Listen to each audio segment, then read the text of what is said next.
You know, I'm going to get up and I'm going to push the limit every single day to be the best version that I can be, because I only got one chance and I only have one opportunity to be here. And what is my legacy going to be? You know, am I going to be remembered as somebody that used to be over 400 pounds, sitting downstairs, didn't overcome adversity, and didn't want to fight for my life? Or am I going to be somebody that's, you know what, I was given a gift to be here. Life is going to come caving in. Life is going to give me hell. And every now and then I got to decide that I'm going to give it hell. Because when you take your story and you take your things that everybody's been through in life, which all of us have been through something in life, and you use that as fuel and you use that to catapult you to be something else, then you give this world hope. And this world right now is lacking hope. Join us as Bruce Pitcher shares his transformative journey and how he has created hope for others by living his life with integrity. Most people say what we do is impossible. We make it possible. And what we do is extraordinary. Like, we have people in our group that people have literally given up on and said they can't do this, but we say we can, and we're gonna do it. As a child growing up, you definitely dealt with some crap growing up. Yeah. Can you share a little bit about your story and just give us some background? Yeah, I thought like my life was perfectly normal, just like every other kid, you know. My dad was I had a great relationship that I thought was with my dad. He was way into sports and stuff like that. We did a lot of things together. He was a football coach in high school, and he coached Little League and all kinds of things. And so I grew up in an environment where it was like there was a lot of people around too, because of him coaching football. Players came over, and they always used to tell me like how awesome my dad was and how he was such an influence in their life and all this stuff. And it was like, oh man, I must be living a great life. You know what I mean? And so thinking that as a kid where I came from, I had no clue what was going on behind the scenes and everything else, obviously. And then later in life, obviously coming out and finding out that the things that he was doing to me were inappropriate, and being obviously sexually abused from age 8 to 14 until he went to prison himself. Like, so it like all ended in high school one day when I got called down to the office, and there was a cop standing there, and he took me for a drive. And I had no idea what was going on. And that's when he asked me questions. And I said, no, my dad has never touched me inappropriately, all this stuff. And then he took me back to school. And then I called home. And then that's when my mom told me that the police just came and took my dad away. And so for all these, not only they took him away, not for me, but for other kids that were in football and all that stuff. So my life completely got turned upside down. Obviously, when he went to prison and just living a life like that, and just all the scrutiny that came with it, from Utah, living in Utah, it's a big Mormon population. And so there was a lot of like trial and tribulation that went on, a lot of judging that went on, a lot of news articles in the newspapers, on the news every single night when the trial was going on. It was like one of the biggest stories of the year. You know, at the end of the year, they share like the biggest story of the year, and it was ranked in the top 10 of like the biggest, like one of their big stories of the year for the Valley. So it was all over the place, and I dealt with a lot like bullying and stuff in high school, but got through it. So yeah. How did you manage a lot of that tension as a kid or being younger? Like, that's a lot of crap to try and work through. What was the pressure like? What were you feeling? What was your mental state like? How did you get through that? I think a lot of it was school and getting involved with football, and my football coaches stepping in as father figures. I think I just kind of held on to that. And then obviously as time went on, I think I didn't realize how much I had used. My addiction was food.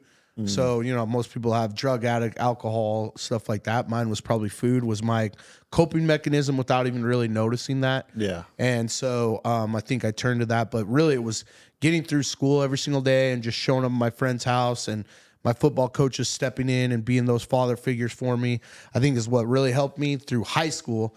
And then obviously after high school, when I lost all that, is when I went into a deeper depression for sure. Yeah. So, yeah. At what point did you realize for you that food had become a coping mechanism? I don't think I realized it for a long, long time, honestly. Like, until I got on extreme weight loss, I didn't realize like I was probably a food addict, you know. Yeah.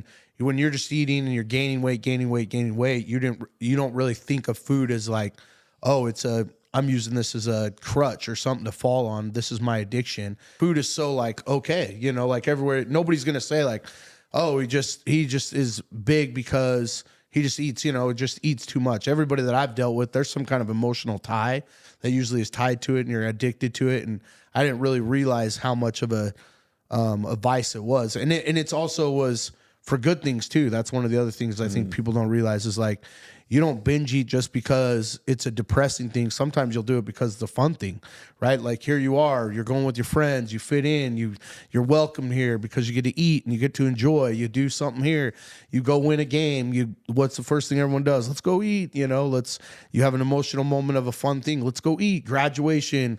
Everyone graduates from high school. Where do we go do? We go eat. So there's so much that ties to it. So I don't think I really put like a finger on to be like, oh man, this is where I'm addicted to food. Mm-hmm. Now, I read your book a while back. You and I have done an interview before, and I don't remember, was the suicide attempt before or after extreme weight loss? That was before extreme weight loss. So that's kind of what just backpedaling a little bit. Just when I was saying like after high school, I didn't really know where to turn. So I thought I would go serve a mission for my Mormon church, and then I came home early. There was a lot of negative feedback about that, and I went and saw my dad in prison because we used to visit him all the time because he would say that looks good for him to get out because he would have support, right? And so then when I didn't go on my mission, my dad said, well, now it's your fault I'm in here because the family's not going to receive the blessings to get me out of here. So I thought, okay, well, here we go. Everything's turned on me. I just let down God too of not serving a mission.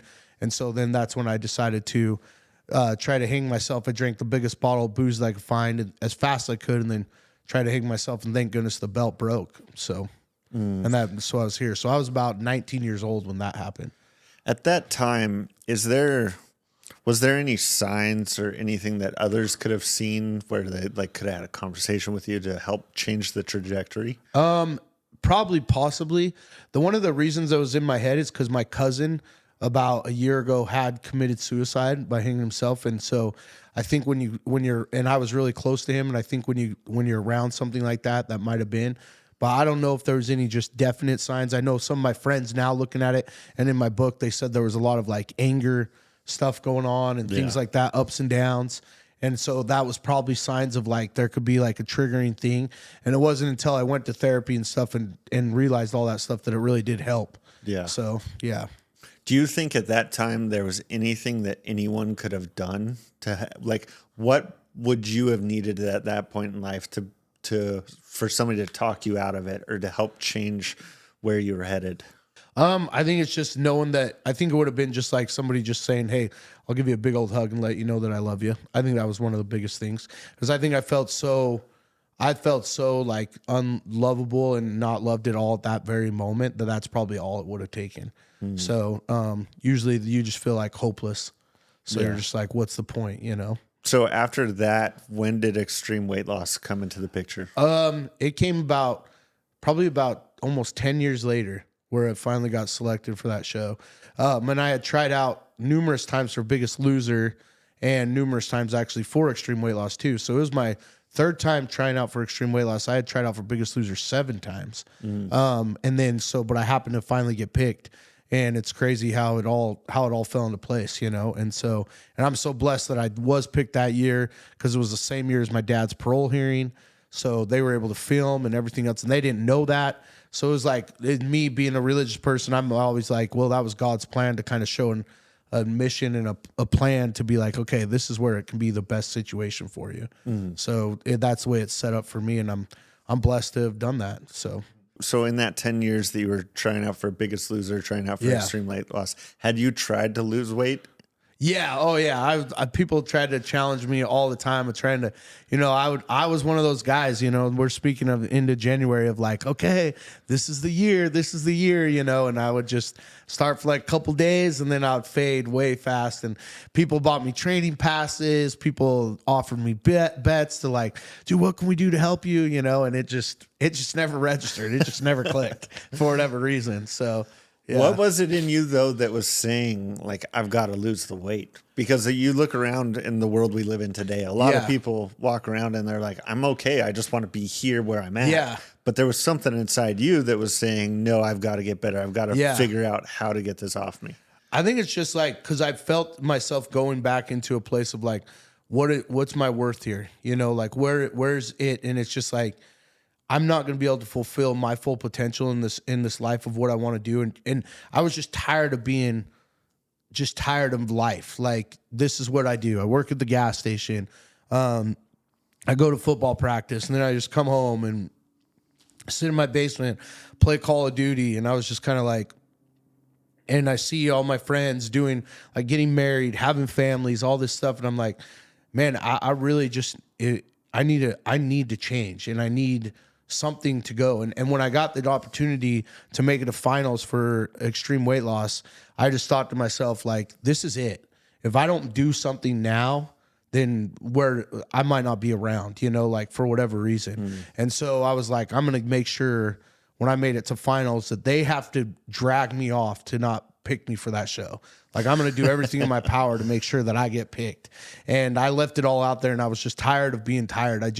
People ask me all the time, when was that turning point? And I literally was just, enough's enough. Like, I was just so tired of everything and so tired of just living life like that, and knew there had to be something more to life. And when I got that opportunity, I ran with it and took every advantage that I could. And I'm very fortunate and very lucky for that. What would you say to somebody right now who's tired of being tired of life? I would just say, like, hey, just get up and just go find it. You know what I mean? Go give it a try, and just say, and throw everything out the window that you knew before and lose yourself into something else. Like, just let go of everything and just trust the process, and just get consistent with starting with something small. You know, I think, and don't give up. Like, you don't do it for a number. You don't do it for like to look a certain way. You're doing it because it's literally going to change your life, and you get to see what you're capable of. For instance, one of my people that I coach personally in my coaching program, she was like 270 something pounds or whatever, you know, and I love her to death, and I'm not gonna say her name or anything like that, but she just went and crushed a half marathon. Wow. And she had all this stuff against her, like why she couldn't do it. Her dad is sick, all these things. And now she is like, she was telling me today even, like, man, if I can do that at this weight, what am I capable of? You know, and that's really what it's all about. She's seeing now, and I told her, it's like, you don't know what you don't know, you know, until you go and put yourself out there and you try and you see what you're capable of. You don't know. You just think that this is where I'm at. But now that she's done that, it's like, wow, the sky's the limit. You know, she went and completed a half marathon, no problem. Not very many people are doing that with her weight that she's at. And now she's like, well, what else can I do? And that's going to translate into all of her stuff, not just into fitness. You know, that's going to translate into everything else in her life. And that's what I learned on extreme weight loss is, if I can do this, then what more am I capable of doing? And that's why I think it's just so important to do fitness. You know, it's not to do it because we want to be a certain look, we want to be a certain weight, but it literally is going to help you for life. Like, if somebody gets sick in your family and you're there to help them, but if you're not stable enough and you're not fit enough or whatever else to help them, what can you do? Because you can't even get to your car to drive them to an appointment. You know, like, that's what you're training for. You're training, if you see somebody pulled off to the road on the side and they need help with their tire or push their car, I'm training for that. Like, I'm training to be able to pull myself over, get out, and be able to push them to the next thing, you know? That's what I think health and fitness should be more centered around, instead of centered around, we got to be so hardcore, we got to be so disciplined, all this stuff like this. No, we need to center around that kind of thing, because then it's a trickle effect to everything else that you're doing, you know? So that's what personally I think is what I message that I love to teach to people. And I feel like when I was going through it, that's what was missing in the fitness world. Do you think that some of what you just talked about, where people are like, we've got to be focused on the discipline and what you're getting, the six-pack abs, do you think that's what pushes some people away? I've had a conversation with somebody recently, and they were like, hey, for the fitness courses we offer on the Life Edge, they're like, hey, some of those pictures may be a little intimidating. And that's not something that's ever crossed my mind. Yeah. No question, because we're a people of all of us always compare, right? And so we're gonna look at that picture, and no matter what we do, we're not gonna look like that particular person. And probably that person that looks like that is comparing themselves to another person, and they're never going to look like that person, you know? And I think that's what is so frustrating. It doesn't mean because this guy doesn't have an extra couple abs, let's say, that person worked harder than that other person. You know, like I always use football analogies and sports analogies, and Tom Brady is the greatest quarterback to ever play the game, and he doesn't have a body that looks like maybe so-and-so, right? But nobody's going to be like, well, that guy doesn't work as hard as Tom Brady. You know, like, you know what I mean? Like, Tom Brady's the hardest worker there is, you know? And it's just like, that's why you can't judge it by that. You know, it's judged by all kinds of things. And I think that's one of the things that's so, like, I hate before and after pictures because there's so many different ways that you can get there. Mm-hmm. And I've seen, but they're mentally just not there. Like, they look fit as can be. They look so special and all this stuff, but mentally they're so far from being like where this person that maybe like this person that's ran that half marathon, they might not have that mindset that person has of like shredded, you know? Mm-hmm. And so I think that's just a huge component right there. So you just mentioned mentally, and I want to jump into that aspect of the extreme weight loss program. For you lost over 200 pounds, and the weight came off, but did the mental game shift? Yes, the mental game, because I bought all in on the mental game. And I know that the percentages are really low of like people keeping the weight off, right, mm-hmm. from these shows. And I went to therapy once a week the whole time I was on the show.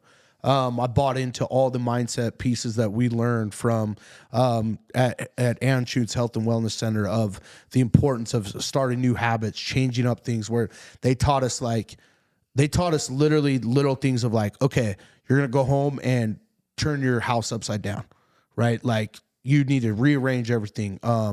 And just like cleaning your car, different things of like simple things of going to the store. And if your favorite thing is the chip aisle, that's the last aisle. Like, if trips are your biggest trigger, that's the last aisle you go down, you know, like you go down this way and you change up your route that you're going from home. So it's an emotional. So it's like, if you've always had an emotional tie where you drive by this restaurant and you always stop and eat there, you're switching up your, like, if it's 5 minutes a little bit longer, you're going the other way, you know, like all these emotional switching of the mindset and just how important integrity is and just keeping those personal commitments to yourself.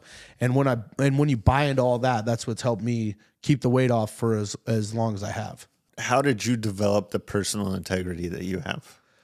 Very simply by starting small. So like if it's today I battled it, right? Like, I was on doing my Peloton ride today, and I was doing it with a buddy, and his got done a little bit sooner than mine, and I had like 32 seconds left. And I was like, you know what? I'm going to jump off too. But it was in the back of my mind, I can't stop on this last 32 seconds. Would that 32 seconds mean anything to me physically? Absolutely not. We're in a cool down. Like, we're literally coasting. And it took everything. And I was like, okay, let me get to 20 seconds. Let me get to 15 seconds. Let me get to 10 seconds left now. Okay, I'm going to finish. It goes into 0. Now I'll get off the bike. You know, and that's how I've developed it. So it's little tiny things like that literally have helped me create an integrity that's built up to be massive. And you know what? I always say it's just 20. I always just give myself a commitment of 20 minutes, or I pick one thing that I can always win on. And the one thing that I've made a commitment that I'm going on 10 years now is not drink regular soda. I have not drank a regular soda for 10 years. So and that's my win, and that's my personal integrity.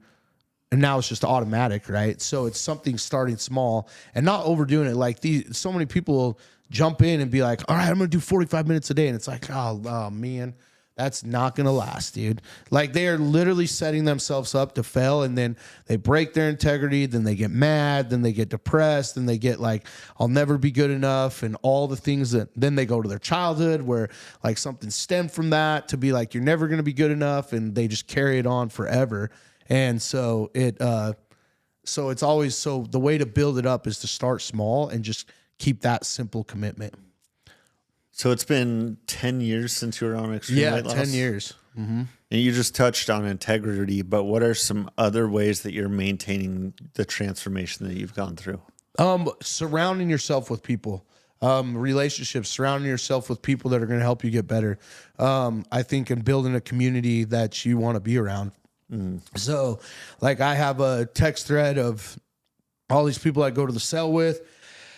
And the cell is my gym that I work out in, the CrossFit gym that I work out in. And we just like text, hey, who's in for the workout tonight? You know, and if one person says they're in, we got to go, you know, like, you know, and so it's like, it's all about surrounding yourself in an environment that's going to help you get better. I think that's one of the biggest things is, and I try to surround myself with people that I know necessarily aren't like better than me, but will help me be better and push me to be better. And so that's kind of what I've really, really focused in on. And that's one of my biggest things. And another thing too is just staying consistent on every day. The decisions that I make when it comes to transformation is a decision that I can do for the rest of my life. So I'm not going to overwhelm myself. And I think so many people with weight loss, they look at it as a diet instead of the cliche thing, a lifestyle. I always say like, hey, what you're doing today, can you do in 20 years? So the same way you're eating now, can you eat in that same way in 20 years? You're not going to be sick of it. You're not going to feel like you're restricted. You're not going to feel like this is too much for me. Like what you're doing now build those habits right now that you can just sustain forever. Not sustain like doing these, like going to the gym 2 hours a day, then eating just chicken and broccoli. You know what I mean? So yeah. So that's kind of what I've done is created habits and that. And then the ultimate thing is getting uncomfortable. Like you just got to continue to push yourself to get uncomfortable every single day. And it doesn't necessarily need to be physical. It can be all kinds of different things to get uncomfortable. Obviously, I use a lot of physical challenges to put myself in to get uncomfortable. And that's one of the biggest things. And it's on a daily basis, try to do that. How uncomfortable were you walking day one into filming of Extreme Weight Loss? Oh, I was way uncomfortable because you didn't know what to expect, like it's crazy and you don't know what questions they're going to ask. You don't know what challenge they're going to throw your way.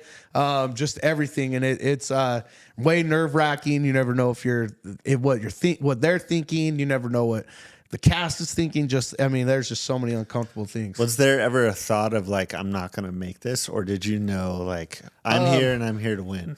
I think I knew I was, it felt so comfortable with because ours is more of a year experience and not a game show like Biggest Loser. So it makes it so you're more of a family camaraderie. Even though it's individual episodes, we're together still like in the first 3 months with the Extreme Weight Loss people because it all takes place in Denver. And we become so close and everything. And I think that it was just such an awesome environment and experience. And my cast members just like, as much as they say I helped them, they helped me just as much, and I think I just knew when I got there, like there's no turning back. Like I'm going to do this and I'm going to go all the way. So, and it was awesome. I think it just clicked, and every day just doing those things. And it was awesome. It was awesome. And I know too, that like that experience was so impactful for you that you've started larger than life coaching. Yeah. You've gone and you've basically essentially done the same thing where you started up these YouTube series. Yeah. Which I'll make sure to link to down in the show notes, where you've taken other people's on the exact same journey you've gone. Yeah. And it's been amazing. Like I said it during, and Chris will tell you and Heidi will tell you, I said it to them, and my cast was like, I'm going to do this, man. I'm going to create something that like everybody else gets the same kind of experience that we get.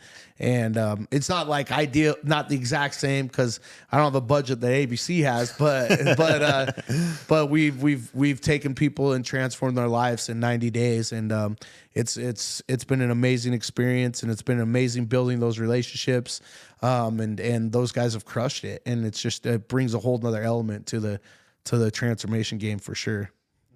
If Bruce's story has inspired you to begin your own transformation, but you don't know where to start, I recommend our Elite Educator Pass. You get access to free trial offers, masterclasses, and discount codes from our partnered coaches and course creators. It's completely free, and you can sign up below using the link in the description or the show notes. Back to maintaining transformation.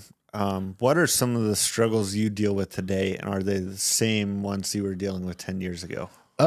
Yes and no. Like you're still battling the food, deciding what you want to do.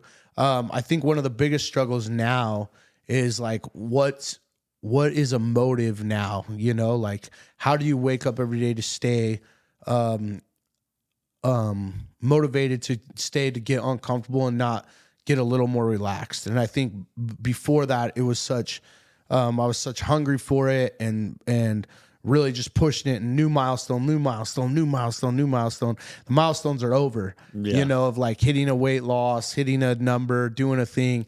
And so how do I continue to keep getting to those milestones of another milestone? I mean, it's simple milestones like, you know, getting married, having a kid too, you know, like having your house. And when you get all this stuff, like you work to get that, how do you now stay driven enough to keep going with that? Because you're like, okay, yeah, man, I'm doing it.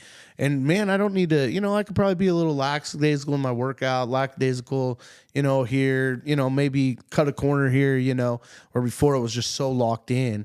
And so you got it. So now it's more of like, okay, how you can't be satisfied. Enjoy what you've done, but don't be satisfied to continue to keep pushing. And so that's probably more of the struggle now of like, you know, nobody's ever going to say I'm fat, you know? So like I could probably just stay here, but what's my standard, you know? So it's reevaluating your standards, reassessing it, and then going to attack it. So what exactly are you using to motivate you right now? Obviously just my career and everything that I do and coaching people. And I think that's why I stay so involved in it, is coaching people and helping people out. I can't do that if I'm not doing it. Yeah. So I think that's one of the biggest things. I can't ask them to do things that I'm not willing to do myself. And so, I think that's one of the things that motivates me every single day and I think that's what makes our coaching program so unique more than anybody else's that's out there. And why I think we're the best is because we are so relatable, and I'm basically in the trenches with them, sharing my struggles and sharing my things that I'm trying to overcome. And then they're like, gosh, this is what makes it so awesome, because you're just real and let us know the struggle of it all. And I'm just like, yeah, exactly. Like the same way you're battling, I'm the same way. Same way you're looking in the mirror thinking you don't look good, I'm the same way.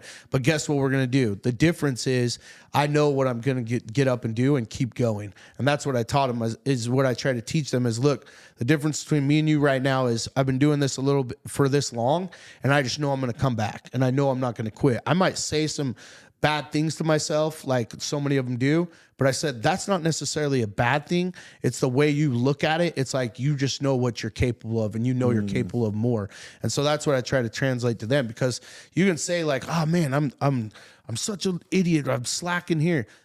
I think too much of that is like, oh, don't say so many bad things to yourself. What if you look at it as like, this is just the way that I'm wired, and that's what's going to get me to the next step. I might be saying those things to myself, but that doesn't mean I'm giving up. That doesn't mean I'm not going to wake up and show up. It's actually my fuel to my fire. So, yeah. And I think it's okay to hold yourself accountable. Exactly. I have to do that, where it's like, hey, I could have done this, and this. I could have done more work yesterday. I could have done. And so that's the inspiration for today, is to hold myself accountable for yesterday. Exactly. And it doesn't need to be like, I think society now is so like, in a way, it's not like soft, but it's like, they think, oh no, but you're doing okay. It's like, I know I'm doing okay, but I know I want to do better. And that's okay that I want to do better. That's okay that I have a standard to thrive a little bit more and feel I can do a little bit more, you know, like that's okay. You know, that's the way I twist, you know, I think sometimes it gets twisted. Like so many people will say like, oh, but you're okay. You know, look how far you've come. And I'm like, I know, but what more can you do? You know, like what more? And it's not that I'm going to not celebrate these wins, but it's like, I can do a little bit more. I can do a little bit more. That's what makes life fun.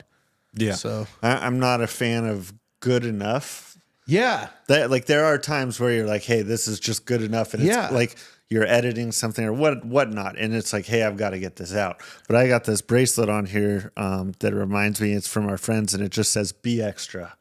And it's like, I started everything, Life Edge, all of this, because I want to see what my potential is. Exactly. And I can't find my potential of who I am and what I'm able to accomplish if I'm only doing good enough. Exactly. And it's just like, and one thing that I've always taken from Ed Milet that I really love is he always says, you know, we all think, we all know we're going to die someday, but we never think that us personally are actually going to die. So what are you doing today to live life all the way?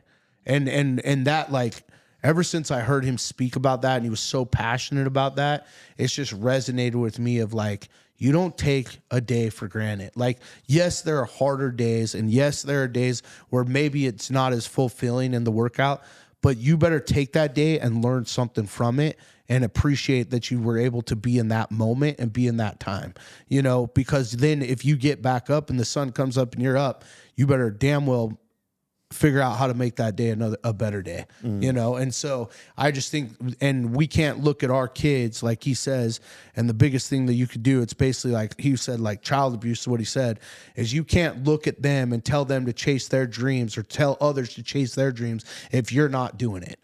Yeah. And that's true. I can't. So it's the same way with even the people that I coach. I can't tell them to go do extraordinary things and like they can do anything if I'm just going to sit here and not try to do it myself.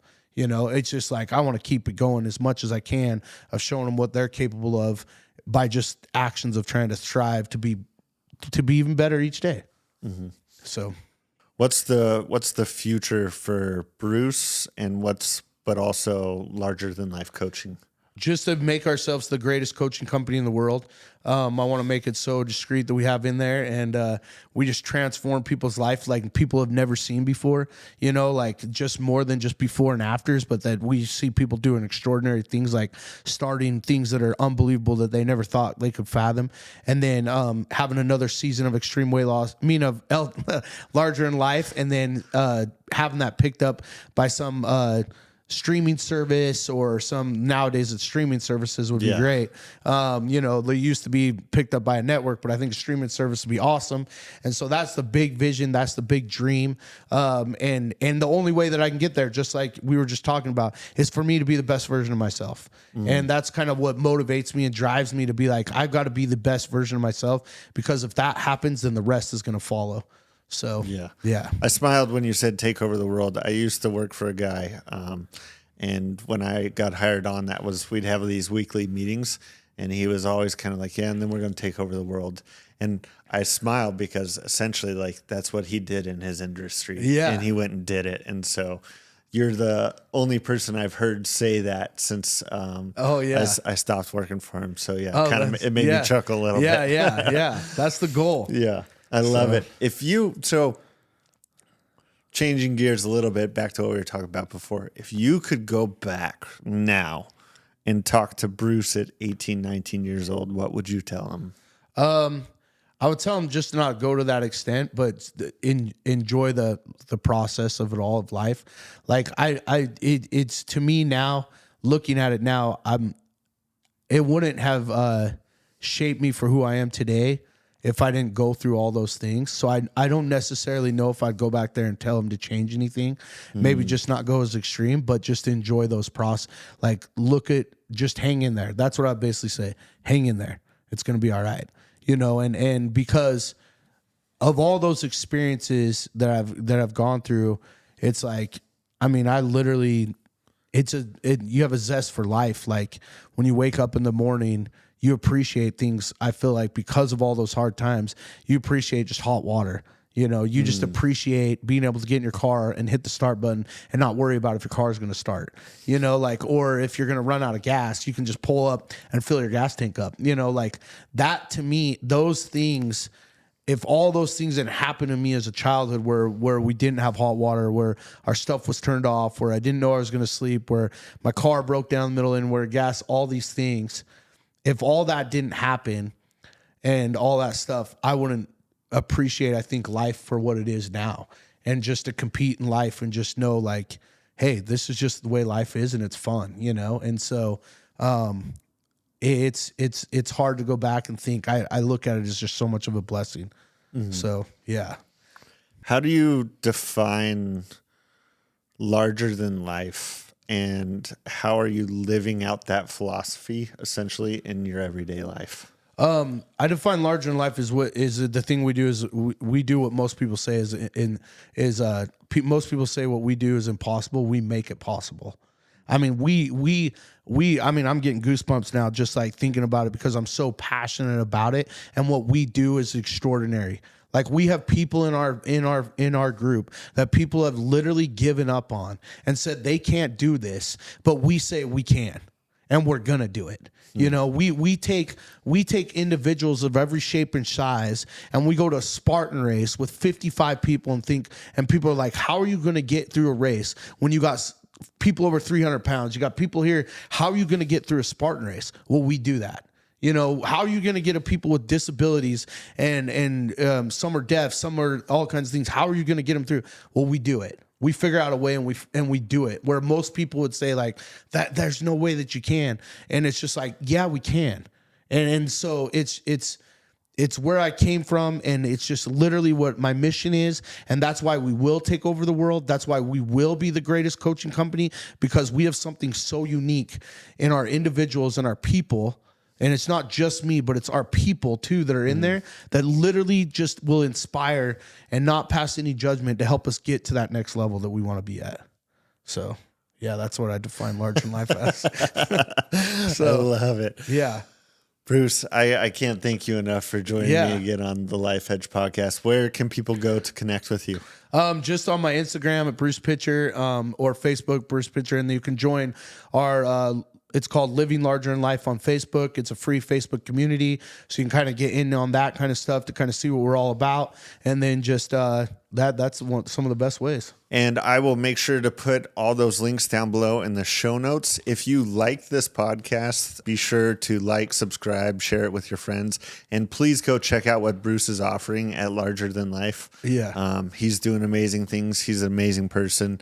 And Bruce, thank you. Thank you. Thank you.